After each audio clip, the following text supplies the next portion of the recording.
Hola amigas y amigos de Retos Femeninos, soy Concha León Portilla, encantada de estar con ustedes otro martes con una mujer que van a ver qué maravilla de persona y vamos a platicar de su trayectoria. Ella es María Amparo Escandón y vamos a platicar con ella de su vida, de sus libros, de todas las cosas que ha hecho aquí en Retos Femeninos. Pues el chiste es inspirarnos de mujer a mujer con personas que tienen mucho que contarnos. Y de eso se trata precisamente la vida de María Amparo. Bienvenida, María Amparo.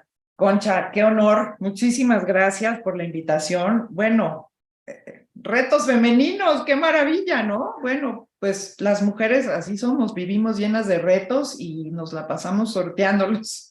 Sí, nos la pasamos sortando los retos y realmente, pues miren, quiero decirles que nosotras somos amigas desde hace muchísimos años.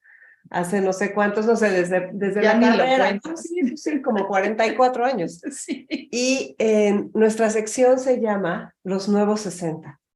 Nuestra sección de retos femeninos, mi sección en retos femeninos se llama Los Nuevos 60. Los Nuevos 60 de nosotras, o sea, tú y yo tenemos más de 60 años. Y entonces, ¿tú en qué ves nuevos los 60 de ahorita? O sea, porque tu mamá y la mía no tenían nada que ver contigo y conmigo, y eso que eran movidas. Pues yo pienso que los nuevos 60 son los nuevos 40, o sea, hasta pena me da porque me siento de 40. Y luego digo, necesito como ubicarme porque híjole, a lo mejor no debería de sentirme de 40, pero no, yo ahora sí que escucho mi cuerpo y la verdad es que no tenga yo achaques, sí tengo achaques, pero propios de la edad, pero por otro lado, yo siento que la edad está en la cabeza, en la mente, yo siento que el espíritu se antepone a cualquier achaque físico y si tú eres una persona positiva y activa y tienes curiosidad y tienes una capacidad de asombro, que en la capacidad de asombro se pierde temprano en la vida y eso es muy triste, ¿no? Cuando alguien dice, no, yo eso ya lo vi, no, eso yo ya lo viví, no, eso la vida se vuelve pues un poco insípida, ¿no? Y el hecho de tener esa capacidad de asombro te mantiene joven, te mantiene joven. Yo la verdad siento eso, entonces yo sí alimento mucho mi capacidad de asombro y siempre estoy muy consciente con todos mis ventanas del mundo, mis ojos, mis oídos, mi paladar, siempre abiertos, porque hay que recibir eso, ¿no? Eso con ojos nuevos, con oídos nuevos. Entonces, los nuevos 60 es eso. Claro, es así y es todo el tiempo y vivirlos y tratar de, bueno, siempre se puede encontrarle, disfrutarle, aprenderle, no parar de eso, no parar de aprender. Sobre todo yo creo que el aprendizaje permanente es lo que nos lleva a seguir adelante. Y una profesión como la tuya, como una de las tuyas, porque tienes varias, todo lo que tiene que ver con escribir es algo que te mantiene con las antenas totalmente abiertas a la vida, abiertas a lo que sucede, abiertas a cómo hablan los otros, qué sienten, qué viven los otros. Me gustaría que nos cuentes cuál ha sido tu trayectoria como escritora. Bueno, yo empecé a contar historias muy joven, desde los 7 años, y estaba yo en segundo de primaria, y pues era una niña como con mucha imaginación y todavía no sabía yo cómo canalizar esa imaginación, entonces acababa yo diciendo mentiras.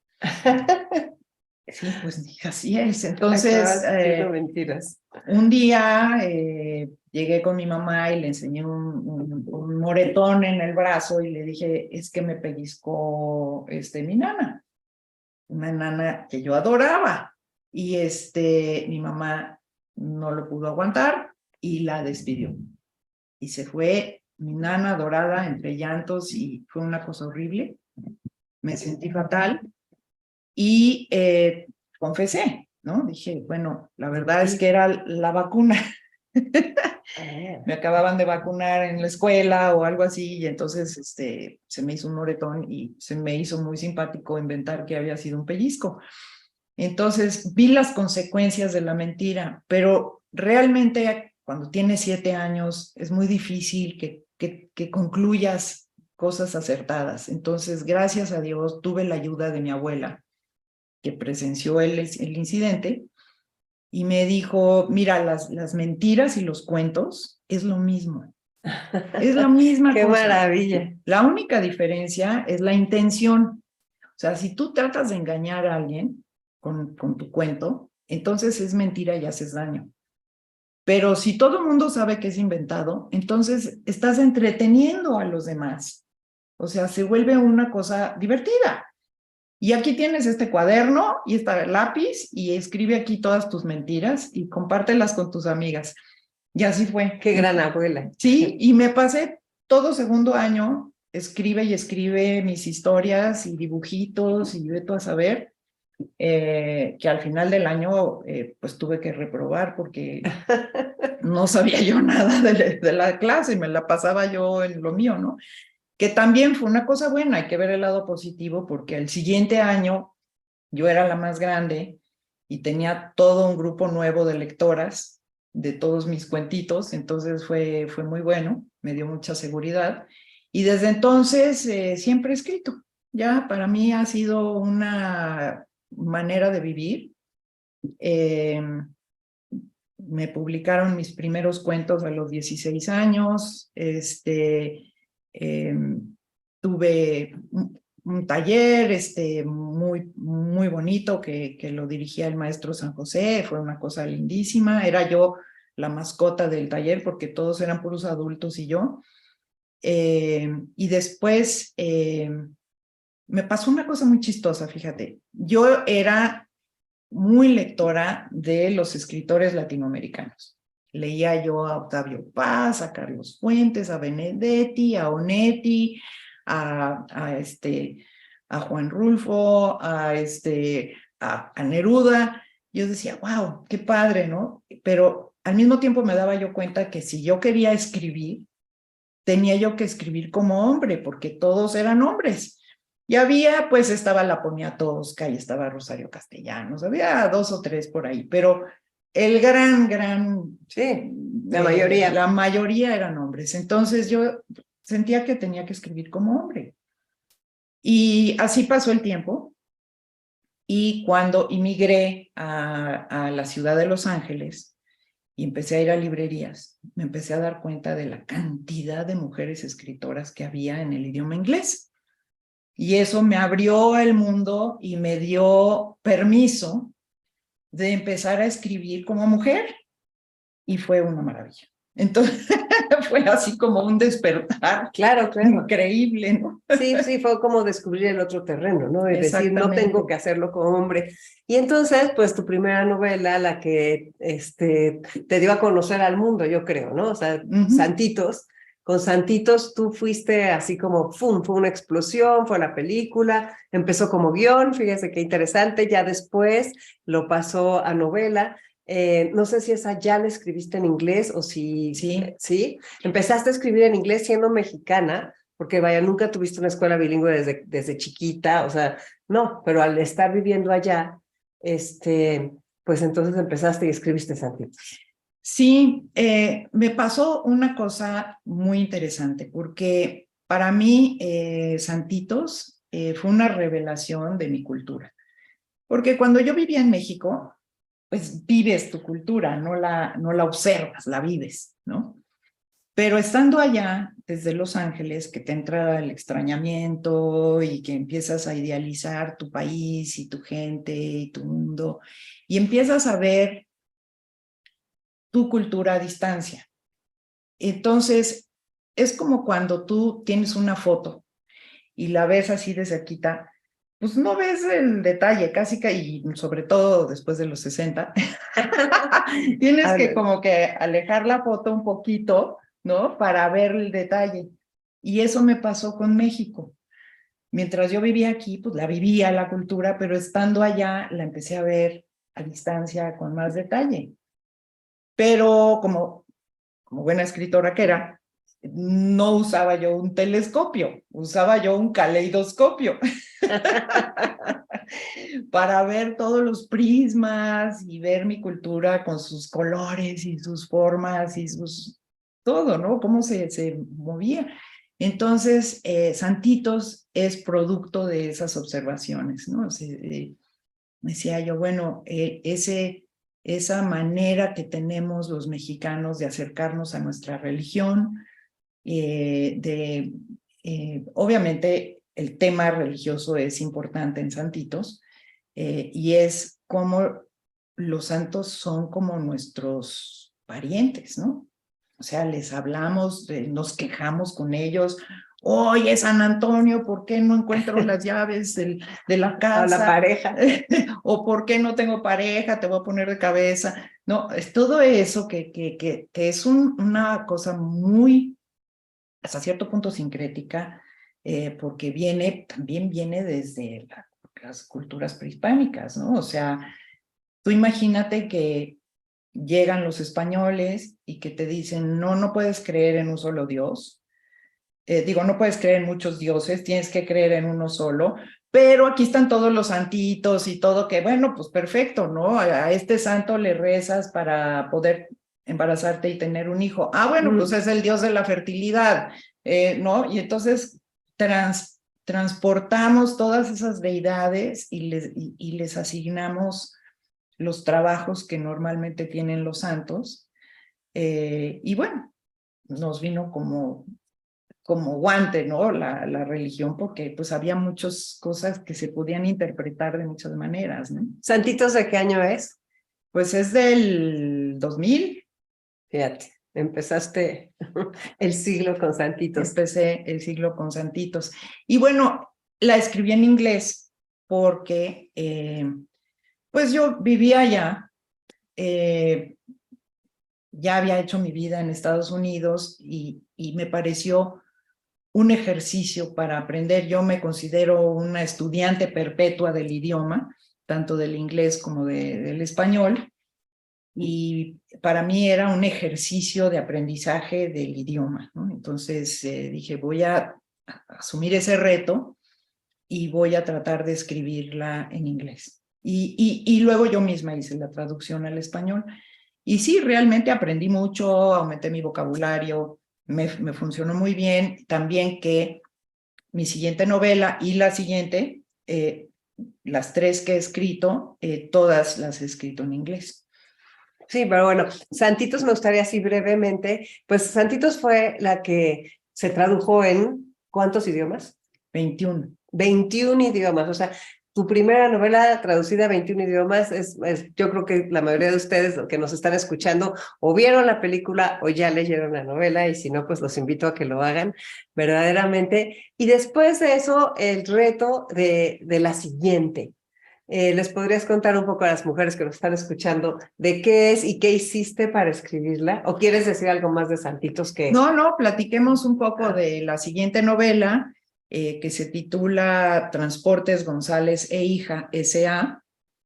Y justamente trata de un transportista, un camionero de esos camiones enormes, Trailers. Un tráiler que cría a su hija, este señor, que se llama Joaquín González, cría a su hija en el camión, ¿no? Entonces no hay mamá y es una relación padre-hija, ¿no? Que yo pienso que, no sé si estén ustedes de acuerdo, señoras o padres de familia, que las relaciones con los papás siempre son complejas, ¿no? Hay toda una complejidad y hay muchos niveles y son relaciones muy interesantes, sobre todo para escribirlas. Y mi propia relación con mi papá fue muy compleja, ¿no? Entonces, de niña, mi papá tenía 3 trailers, ese era su negocio.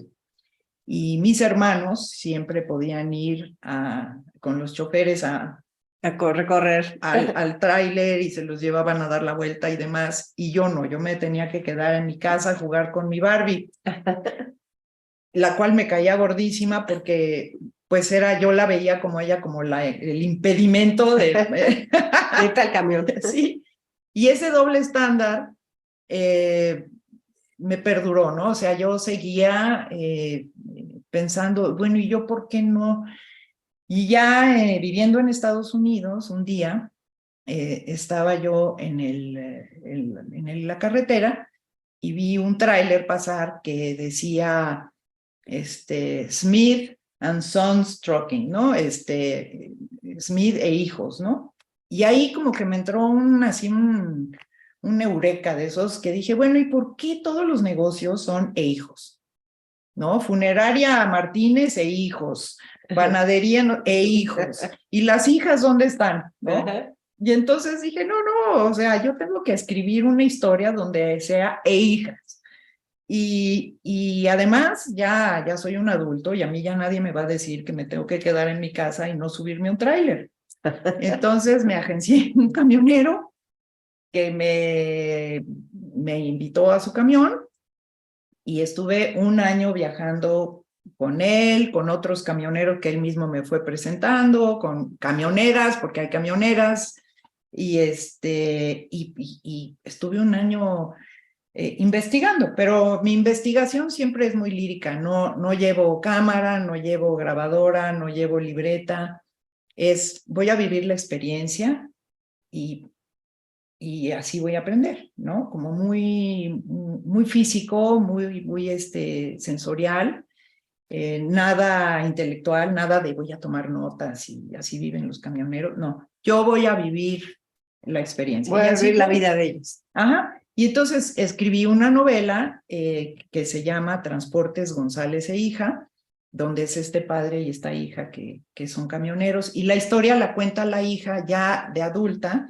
y está en una cárcel en Mexicali, y no sabemos por qué está en la cárcel, y ella cometió un crimen tan terrible que no se atreve a compartirlo con sus compañeras de celda, y entonces inventa un club de lectura en el cual ella agarra cualquier libro de la bibliotequita mugrosa que tienen ahí y dice que les lee a sus amigas, pero en realidad está contando su historia de cómo ella creció en los trailers y en la vida trailera de Estados Unidos, viajando por todo el país, y cómo su relación con su papá fue cambiando con el tiempo, y el papá, que había sido profesor de la UNAM, y ya esa es toda la historia del papá, sí.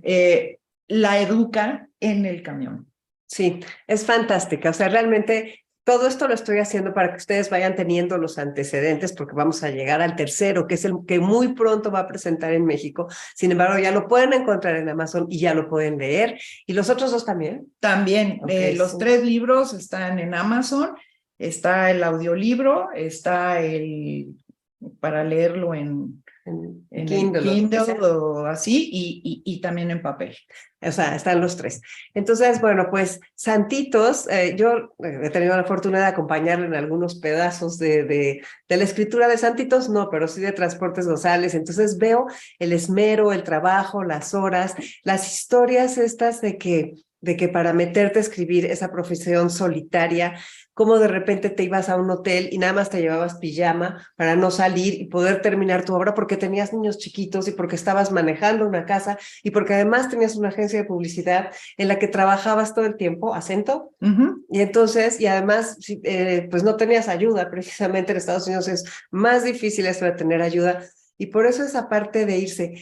Creo que en tus 3 libros, la parte que hay en común, además de los personajes entrañables y de cómo llegas a conocerlos, ¿cómo está toda esa parte del sentido del humor? En los 3 libros siempre está presente el sentido del humor y cómo realmente logras con una frase hacer sentir las cosas. Tienes una forma impresionante para decir las cosas, en que la gente se identifica. Eso creo que va en todos, ¿no?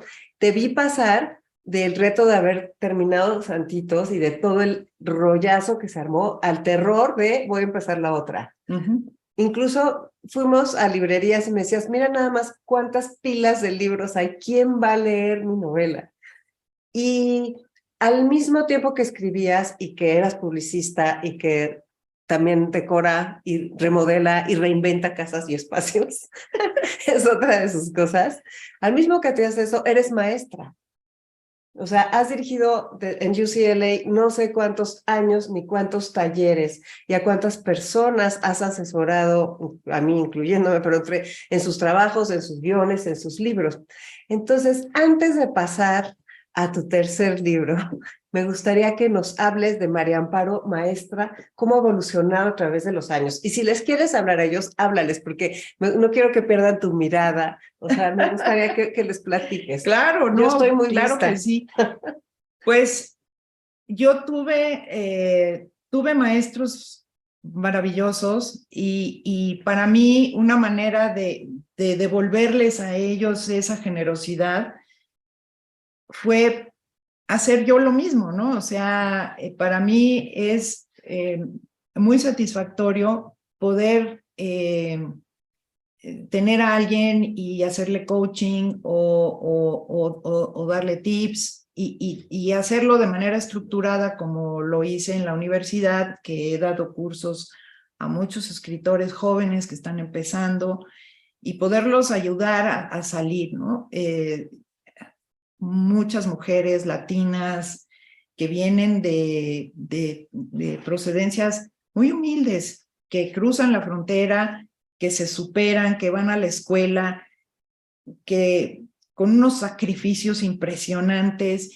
Y, por ejemplo, Reina Grande, así se llama, Reina Grande, ella así empezó y fue mi alumna y ahorita lleva publicados 8 libros, es una gran escritora y eso a mí me llena de orgullo porque y seguimos en contacto y en fin, ese tipo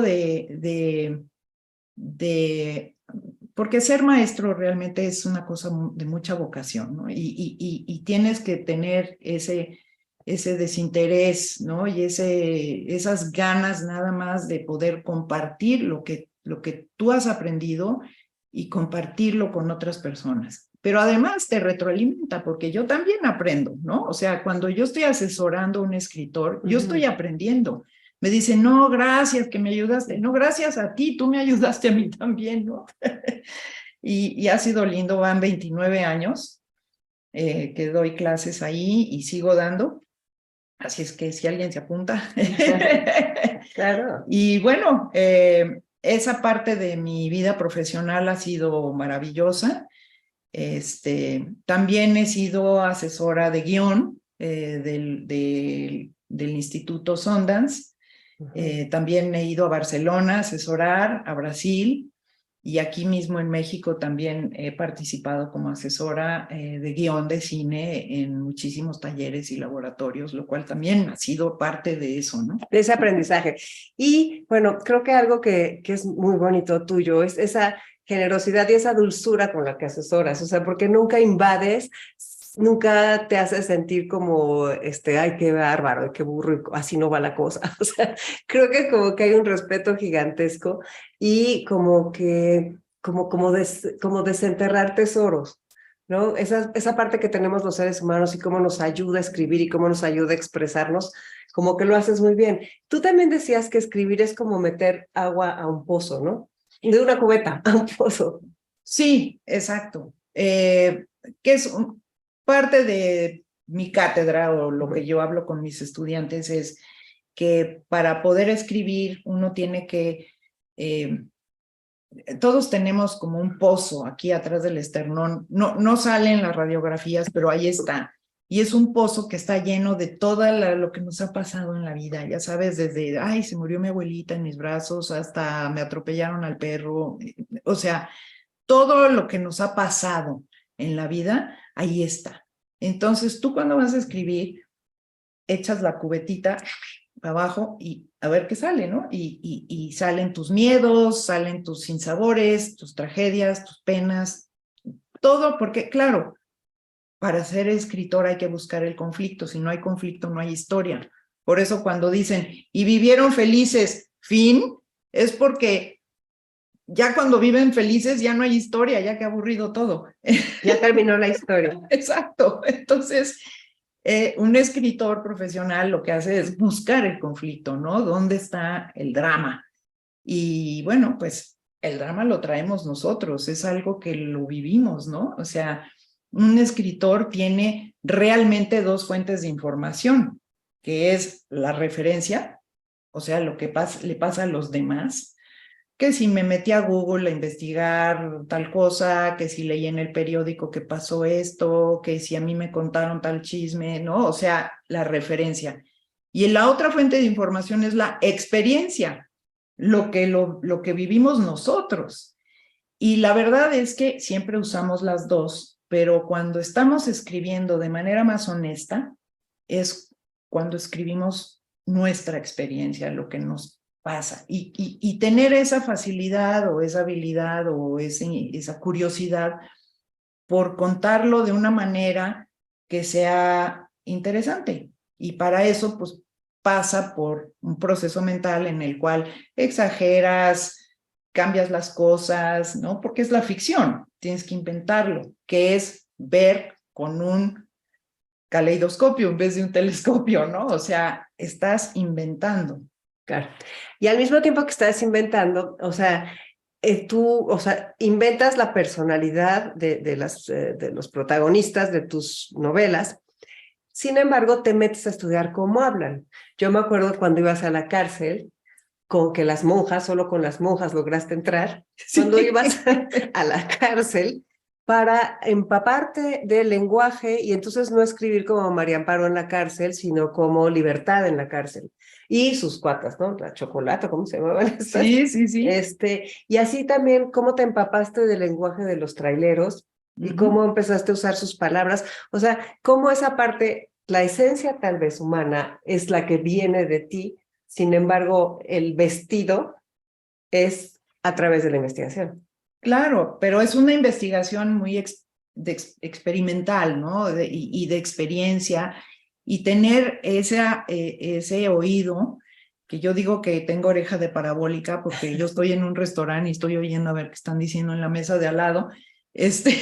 Claro, y esa curiosidad. Es esa curiosidad, pero además también entender como comunicóloga, porque es mi profesión, yo estudié comunicación, y te enseñan desde la primera clase, te enseñan, el primer modelo de comunicación es tú como emisor te tienes que poner al nivel del receptor. Entonces, ¿cómo habla la persona con la que estoy hablando? Y hablar como ellos para que tu mensaje se transmita de la manera más nítida, ¿no? Entonces, uno puede usar estas técnicas que uno aprende en la escuela y llevarlas a tu vida profesional y decir, a ver, ¿cómo hablan los traileros? ¿Qué tipo de palabras usan? Cada quien tiene un diccionario de palabras, se dan en las familias. Yo he escuchado que hay palabras que se usan en mi familia que nadie más en ninguna otra familia se las he oído. Sí, que no entienden. ¿No? Por ejemplo, cuando murió mi papá, tengo una tía que es Ghostbuster, ¿no? Es una tía que es cazafantasmas y va y hace limpias y todo. Y ella llegó al poco tiempo de que murió mi papá con una carta que según ella le dictó mi papá desde la ultratumba, ¿no? Y y usaba unas palabras que yo jamás le oí usar a mi papá. No decía, este es un mundo maravilloso. Mi papá nunca dijo la palabra maravilloso. Claro. Entonces yo decía, bueno, pues pobrecita mi tía. Me está cotorreando. Bueno, ella muy convencida y probablemente oyó la voz de mi papá que le dictaba, pero no. Yo te puedo decir que mi papá no usaba ciertas palabras que aparecen en esa carta. Entonces, todos tenemos un diccionario personal, familiar de palabras, y también sucede en las culturas, en los barrios, ¿no? Hay barrios donde se usa más. En Santitos yo me di cuenta que, por ejemplo, en la ciudad de Alvarado la gente es muy mal hablada. Claro. Entonces, todos los veracruzanos. Como de Veracruz, yo dije, bueno, pues sí, se da en comunidades, ¿no? Ciertas palabras, y eso es lo que tiene que tener muy afinado el oído el escritor, sobre todo para el diálogo. Claro, afinadísimo para que se sienta real, para que sea verdadero. Real. Bueno, y ahora sí ya vamos al clima de Los Ángeles. O sea, LA Weather, así se tradujo el clima de Los Ángeles, ¿no? Sí. Es su tercera novela, es la que ya va a venir a presentar a México y que ya está en Amazon y la pueden encontrar. y pues es una novela que empiezas y no puedes soltar, es una novela familiar, es una novela de sentimientos, de hermanas, de historias, de triunfo y de separación y de muchas cosas que se vive con la fuerza de la familia, pues que en México pues somos bastante familiares y que cada personaje, o sea, se desborde, tiene una vida propia interesantísima en esta novela. Platícanos de dónde surge la idea y pues qué nos quieres contar del clima de Los Ángeles. Bueno, pues se dice por ahí que no hay clima en Los Ángeles.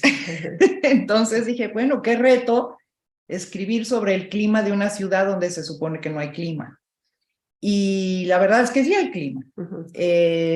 Estando viviendo yo en Nueva York, que tuve la oportunidad de vivir ahí 4 años, en el 2014 a 18, me topé con muchos neoyorquinos que me aseguraban que en Los Ángeles no había clima. Y yo, bueno, pues yo he vivido muchísimos años en Los Ángeles y hay sequías, hay incendios, hay un smog terrible, hay ¿cómo se llaman estos? Inundaciones repentinas, caen unos aguacerazos, hay unos vientos huracanados, o sea... ¿Cómo que no hay clima? ¿Cómo no hay clima? Y entonces dije, voy a usar el clima como una metáfora de lo que le pasa a una familia mexicana que vive allá durante un año catastrófico. Todos hemos tenido años catastróficos, yo estoy segura que ustedes también, yo sí. Años en que yo digo, bueno, ya por favor, o sea, sí, ya que pasen otro Suéltame. niño al pizarrón, por favor, porque sí. ¿no? De esos años de que ya sabes, se murió la tía, pasó esto, el negocio, lo que sea. Entonces, es una novela que está estructurada como un año calendario. Cada capítulo es un mes, de enero a diciembre. Todos los eventos climatológicos que ocurren en ese año, que es del 2016, son reales. O sea, documentados. Ahí sí me metí a ver ese día habrá llovido. Sí, sí. Pues mira, sí llovió. Voy a poner que estaba lloviendo cuando pasó esta escena. Excepto en Navidad no llovió. Y yo quería que lloviera, entonces lo inventé. Dijimos, esto sí, es ficción. Es ficción, puedo inventar. La licencia. Y entonces son 3 hijas, los papás tienen 60 años, que si fueran reales estarían escuchando este programa, y las hijas que son todas 3 hermanas exitosas, profesionistas. La mayor se llama Claudia, es una chef, que es amiga de lo ajeno, tiene un problema de cleptomanía. Cleptomaníaca.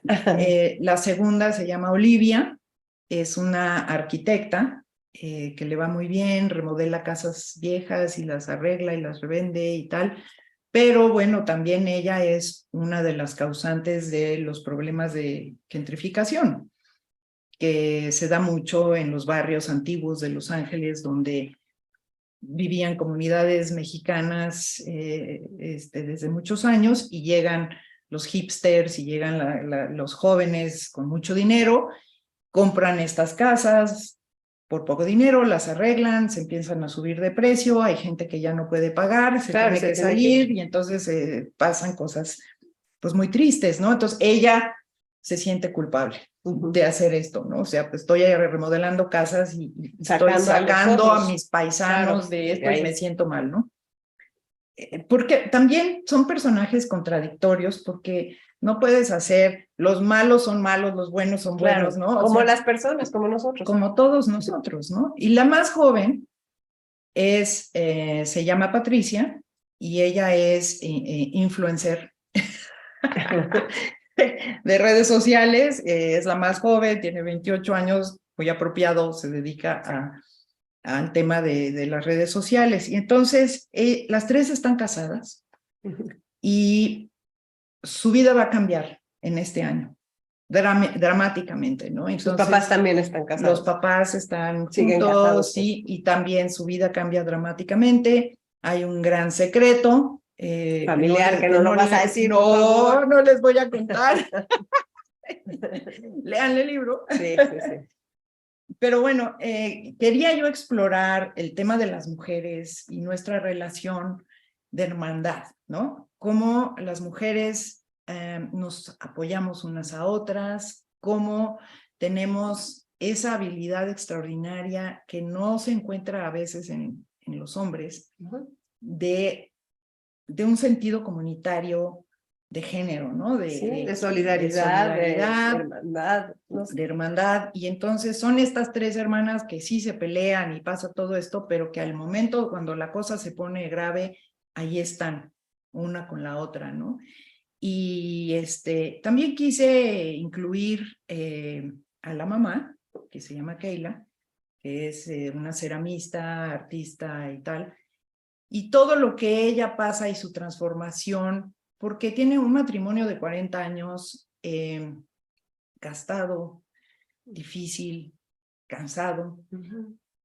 ¿Cómo va a renovarlo? ¿Cómo va, o sea, el trabajo de la mujer y todo lo que tenemos que hacer detrás de las cortinas, ¿no? O de la bambalina, para sostener esta familia, ¿no? Para que somos las creadoras del pegamento que mantiene unida una familia a pesar de todas las broncas y de todo lo que puede pasar, ¿no? Entonces yo me encantó desarrollar estos personajes.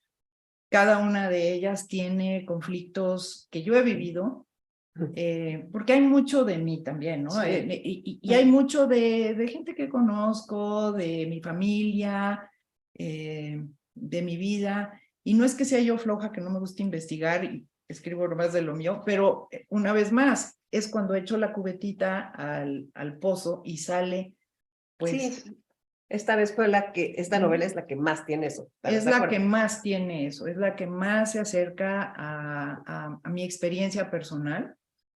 Tengo una hermana que adoro, hay mucho de relación con mi hermana, mucho de relación con mi papá, con mi mamá, y un poco es chistoso porque ya ves que te dicen que cuando sueñas tú eres todos los personajes. Sí. También en las novelas, yo soy todos los personajes. Yo tengo mucho de Oscar, que es el papá, tengo mucho de Keila, que es la mamá, y de las tres hermanas. Quitando lo cleptómano. Sí, ¿no? No, bueno, le metes, obviamente, pero, por ejemplo, soy muy foodie, me encanta la comida, entonces le di El chef. a la chef, ¿no? Y luego me encanta la arquitectura, me encanta la construcción, pues a la segunda hermana Olivia. Y Patricia, la chiquita, que tiene 28 años y que es influencer, le di ese personaje, esa chamba, digamos, y la hice de esa edad, para yo también entender a mis propios hijos, para yo realmente meterme al personaje y a través de empatía entender cómo viven los millennials, cómo piensan, cuáles son sus angustias, y la verdad es que tienen muchas porque les estamos dejando un mundo muy complicado. Entonces, eso era lo que yo quería hacer, ¿no? Claro. ¿Quién lo tomó en su book club, en el club de libro? Ah, bueno, eso fue un súper éxito, que fue una sorpresa. Resulta que la actriz Reese Witherspoon tiene un club de lectura enorme, tiene más miembros que Oprah, o sea, sí, tremendo, millones de personas. Y ella escogió el clima de Los Ángeles para su ¿Cómo se llama? ¿Cómo se llama? ¿Cómo? El nombre de la del club de libro. Reese Witherspoon. ¿Sí la conocen? A ver, sí, yo creo que todas la conocen. Pues es una actriz, ella es originaria de Tennessee y ha hecho muchas películas, creo que de la más famosa es Legally Blonde, que no sé cómo se llama en español la película, pero ella... Pero es como casi que todo el mundo así la dice. Sí, es una Barbie que se mete a estudiar para abogada y que le va muy bien, ¿no? Sí. Es una gran actriz, pero ha hecho muchísimo por la literatura de mujeres. Claro. Todos los libros que escoge son libros escritos por mujeres. Qué maravilla. Y tiene un programa que ya me metí, por supuesto, que se llama Lit Up, en el cual ella le da becas, escogen de todas estas jóvenes inéditas que nunca han publicado nada, mandan sus manuscritos y ella y un equipo que tiene, que entre ellas yo también, hemos escogido, cada temporada se escogen Nuevas personas, nuevas 6 mujeres. o 8, creo, ya van en 8, y se leen sus manuscritos y se opina y se les ayuda, ¿no? Pues qué bien, al final todo esto es ayuda. Todo es esa ayuda entre mujeres, ¿no? Que a mí me parece maravilloso y que yo agradezco mucho haber tenido todo ese apoyo y seguirlo teniendo, porque a mí me ayudó mucho que escogiera mi libro para su club de lectura. Y eso también llevó a que el libro saliera en el libro de los más vendidos del New York Times, que es también una ayuda muchísimo para el libro, ¿no? Una gran ayuda. Entonces el libro es otra vez un éxito. Estamos escribiendo la serie que en cualquier momento va a trascender y vamos a poder verla. Y me gustaría, María Amparo, ya para ir cerrando, o sea, tus protagónicas son mujeres, en las tres, yo diría. Sí. O sea, encontró esa voz de mujer de la que nos habló, de poder hablar como mujer, y tus protagónicas, tus protagonistas, tus personajes claves son mujeres en todas tus novelas. O sea, tú tienes algo en especial que con las mujeres, de las mujeres, a transmitir a través de las voces de las mujeres en tu literatura. Así es. Ha sido una misión de vida. Desde que descubrí que podía escribir como mujer, me solté el chongo. Y para mí esa perspectiva femenina ha sido realmente una brújula en todas mis páginas que escribo. La brújula que me lleva por el libro, por mi manuscrito, es la perspectiva femenina. Y eso, y poder compartir esas historias con mujeres, con lectoras, porque si no hay lector, no hay escritor. O sea, de nada sirve escribir y que no haya nadie que te lea, ¿no? O sea, es esa maravilla de comunicación donde yo te cuento una historia y tú lees otra. Claro. Porque claro, tú estás leyendo con tus ojos, ¿no? Y con tu experiencia. Entonces, qué padre ese proceso mágico de compartir historias con alguien que ni conoces. Claro, qué maravilla. Definitivamente, y esa parte de dar a conocer a estas mujeres valiosísimas, porque al final, o sea, lean los 3 libros, y los 3 libros te hablan de mujeres que evolucionan, que crecen, que tienen un montón de retos femeninos a lo largo de su vida. Y pues yo creo que tú también has tenido muchos retos en tu vida. Sí, como todas. O sea, la verdad es que no me siento exclusiva. Cada quien vive sus retos a su manera. Pero para mí los retos han sido oportunidades para crecer. Cada vez que me enfrento a un reto, y sí que los he tenido, la verdad, digo, aquí hay una lección. Y cuando he tenido un fracaso, digo, aquí hay una lección. Y cuando he tenido un éxito, aquí hay una lección. Y todo eso es oportunidades para aprender. Para aprender, como te lo he dicho, yo me considero una estudiante perpetua de la condición humana y sobre todo de la condición humana femenina. Pues sí, y esa parte, no sé, sí, los retos hemos vivido juntas, tus retos, que bueno, y los míos, pero vaya, han sido retos, no vamos a ahondar en el tema, pero sí han sido retos de salud, han sido retos de familia, han sido retos en los que has tenido que levantarte desde hasta abajo y volverte a poner en pie. Y lo has hecho increíblemente bien, sin perder ese amor a la vida, esa generosidad, esa forma de compartir y de siempre tenderle la mano a los demás, que creo que es una de las cosas que te caracterizan con esa sencillez con la que abrazas corazones. Te felicito por todo lo que has hecho. Gracias. Y pues me gustaría nada más que les des un último mensaje a las personas que nos están escuchando y ya cerramos. Encantada. Tú habías mencionado que en toda mi obra hay mucho humor. Y sí, yo pienso que, digo, se nos da a los mexicanos, ¿no? O sea, la verdad es que somos muy dados en un momento trágico, el humor, ¿no? O sea, somos genios para los chistes, los memes. Cuando pasa una tragedia, lo primero que empieza a circular son los memes. Y yo siento que eso que es muy auténticamente mexicano, no le puedes dar la espalda, porque además te levanta, ¿no? O sea, imagínense una escena en la que está una familia sentada a la mesa y de pronto el papá dice, ya estoy harto, me voy de la casa, y entonces se levanta, avienta la servilleta, se sale por la puerta y toda la familia se queda viendo y de repente dice la mamá, pásame la salsa. ¿No? ¿Sí? O sea, tenemos que ver el mundo así, y sí lo hacemos, o sea, ya lo hacemos, entonces celébrenlo, celebren el humor y aprendan de todo, de lo bueno, de lo malo, de lo que nos pasa.